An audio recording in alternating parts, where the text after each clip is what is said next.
Assalamu alaikum, my fellow Muslim hustlers, adventurers, all those out there who are working towards mastering their dunya, really just fighting the good fight. I hope you guys are doing absolutely phenomenal today. And in today's podcast, I'm titling it The Dunya Mastery Revolution. Because over the last couple episodes, I've really been talking a lot more about the tactical. But what I want to start doing is really talking more about the messaging for Dunya Mastery, because at the end of the day, that is, in my opinion, the philosophy that is going to, not only my opinion, it's going to be, inshallah, bi'idhnillah, the reality of impacting hundreds and thousands, bi'idhnillah, millions of Muslims and the mindsets of Muslims around the world. And inshallah, we're going to be starting with those in the Western world. But what I want to really touch base on today is, what is that messaging, right? I haven't talked a lot about Dunya Mastery too much in these podcast episodes, and it's about time that I do, because at the end of the day, it is that messaging that is going to impact the lives of everyone at a very fundamental level. So what is Dunya Mastery? Dunya Mastery is a philosophy. It is a way of life. It is a way of thinking in which you are no longer a slave of the dunya. Instead, you become a master of the dunya. You transcend yourself and start to create and design and paint the vision of the dunya that you want to create for your life. And so many Muslims that I speak to, and more than any other community that I've spoken to, obviously I am a little bit biased because the Muslim community is my community, but having spoken to so many other communities, right? I've spoken to Mormons and Christians and Hindus and Buddhists and people who don't have any faith, and general population, and people from different nationalities, and more than any other community that I have ever seen or ever spoken to, Muslims at their core have a fundamental desire to want to help, in order to give charity, in order to really pour back into their community.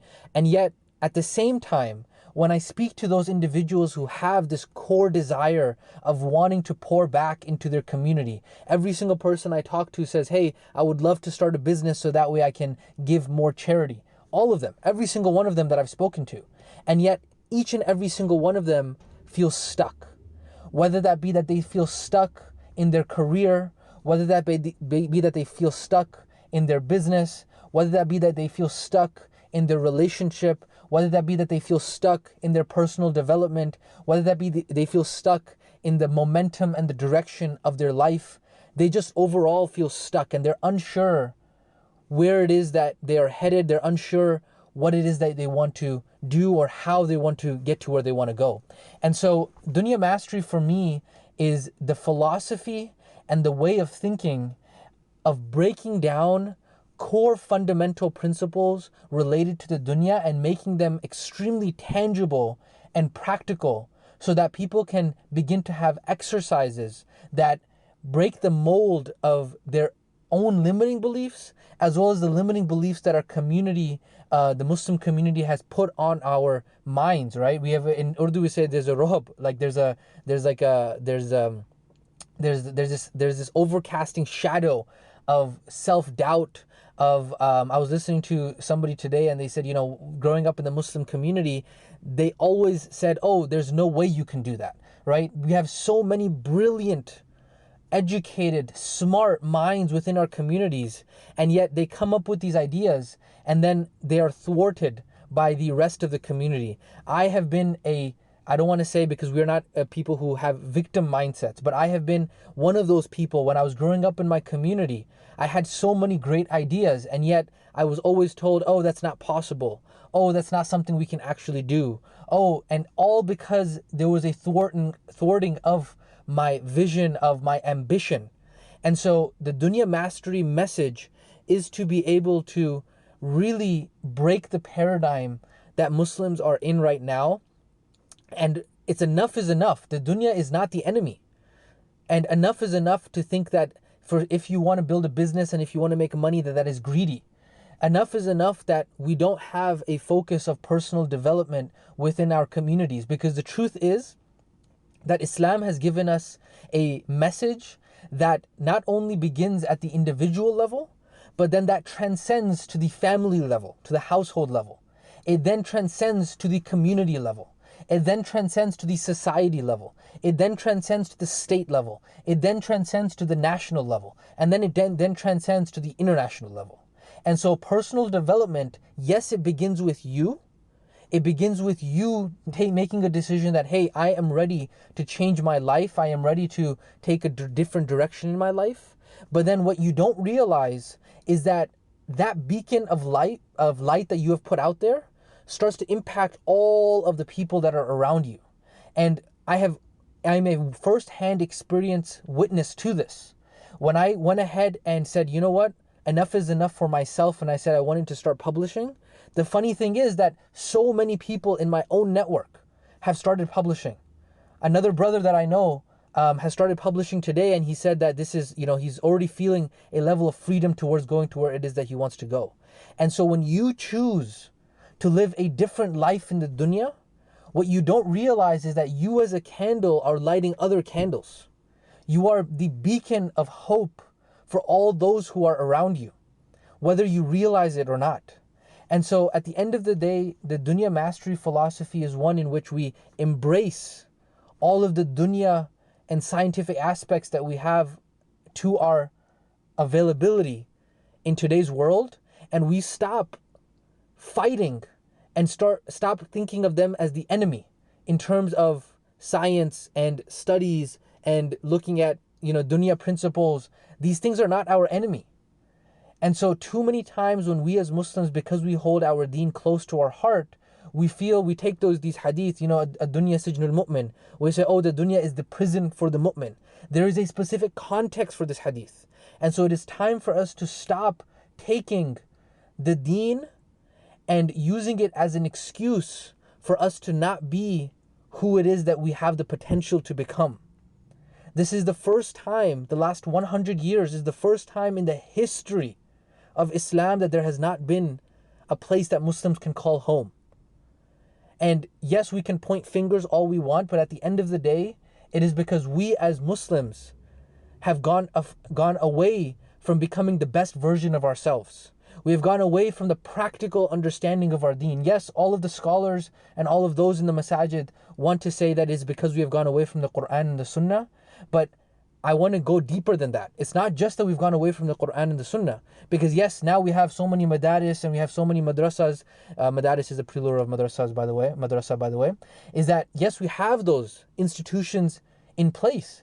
There are more people learning and becoming hafiz, right? And yet, why is it that more and more Muslims are feeling disconnected from their deen?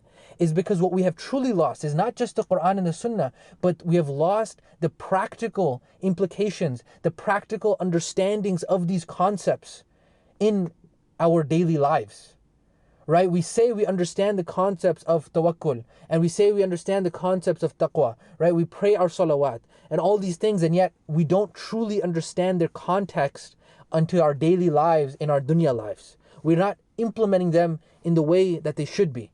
And that truly comes from having to re-understand these principles in light of the dunya that we live in now.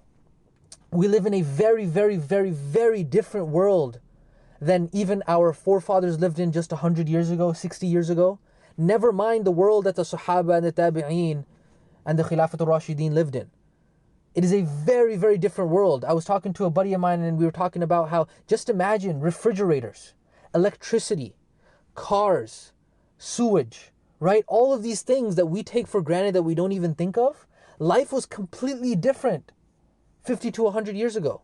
And so to say that these concepts, right, that we read in these books that are related to the Quran and the Sunnah, to say that they do not need to be re-emphasized and re-explained in a context that is understandable for the given society, that is a complete mistake.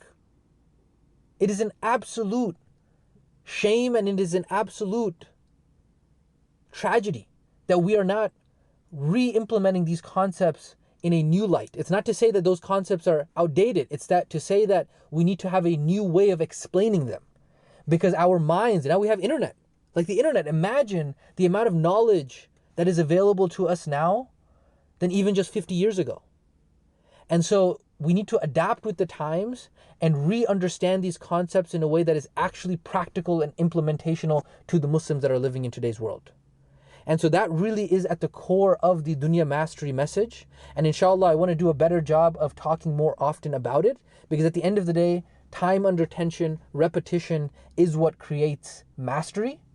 And so for me to be able to fully craft and create this messaging related to Dunya Mastery so that it becomes razor sharp, so that as soon as I speak about these concepts, they touch the hearts of every single one of the target audience that I'm trying to speak to.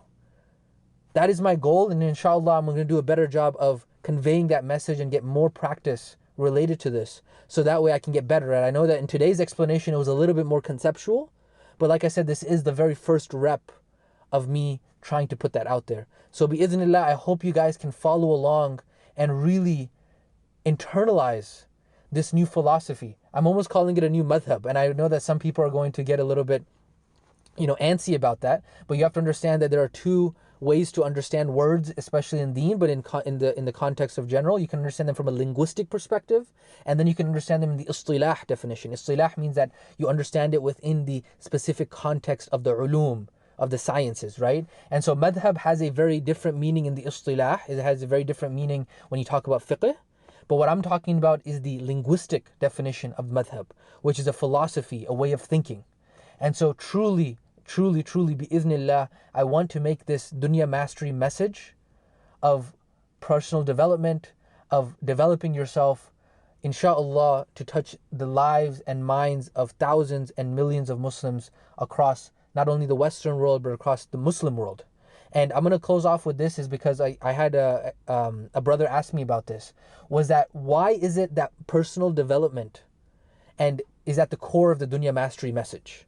Right? Why is it that this has never been a thing in the history of Islam in the past, right? Of course, we have concepts like قَدْ أَفْلَحَ مَنْ زَكَّاهَا, right? We have concepts of tazkiyah within Islam, but it has never been within the context of what I'm talking about in today's podcast, inshallah, what I'm going to be talking about in the future. Why is that? The reason being is because in today's world, there has never, ever been a time in which the mind was at the forefront of society. In today's world, there are more people who are brain workers than physical workers. We live in a world for the first time in human history in which the mind and ideas are at the forefront of the war that we are going after, right? We are at the forefront, not only of the war, but really at the forefront of society. The mind is the tool now. That's why obesity is so high, and we can sit in our homes all the time now, right? Where in the history of mankind has somebody been able to sit inside of their air-conditioned home, Instacart or Walmart or Amazon delivery to their front door, and never have to leave their home for months and months and months and months and months and months or years at a time? It's never happened. And so because of that, compare that to the time of the Sahaba, where for them, they were living a physical economy. They were living a physical lifestyle, right? Umar radiallahu anh had to go out and learn the art and science of swordsmanship, of archery, of how to be able to ride the horse, of how to be able to milk the goat or the camel or the cow, right? Those are the skill sets that they needed because that was the life that they had to live. But the life that we live, this is a life of mind, of brain, of ideas. More so than ever before, the war that we fight as Muslims, and the war, not just, I don't want to say that the war that we fight as Muslims, because it's not like we're at a war, okay? So take that out. I'm not saying that. But what we're saying is that more so than ever before, what is at the forefront is it's a conceptual and idea economy. That's the world that we live in now. And so more so than ever before, right? Even before the internet, it wasn't as big of a thing because we lived in a world where physical life was a lot more prevalent, right? You would, in order to be able to communicate with somebody, you have to write them a letter. You have to actually go out of your house in order to communicate with people. And so now you can sit in the comfort of your bed at night and be indoctrinated with ideas. You can have anxiety and stress and depression in so many different flavors and colors than has ever been existed before. And so in today's world, it is all about being able to understand how the mind works, so that way we can actually live in this world. And so that's what my answer to that question is that why has this never been a thing as much so as that I'm emphasizing it now, is because never have we lived in such a time where ideas and concepts we're at the forefront of the world. Imagine I'm sitting now in my vehicle in Plano, Texas, and I have a voice to be able to broadcast to the entire world. This has never been a thing before. And so that is why for me, this message of Dunya Mastery rings so true, is because more so than ever, Muslims need to be able to understand how to be able to come to terms with these dunya ideas and how that mixes and blends and coincides and goes in parallel to the ideas that we have as those who are Muslim, and how to utilize these two for the sake of our akhirah. And so I'm going to call it off here, inshallah. I hope you guys got something from this, and inshallah I'm going to be putting in more reps to talk about the message of Dunya Mastery. I will catch you guys on the next one. Assalamu alaikum wa rahmatullahi wa barakatuh.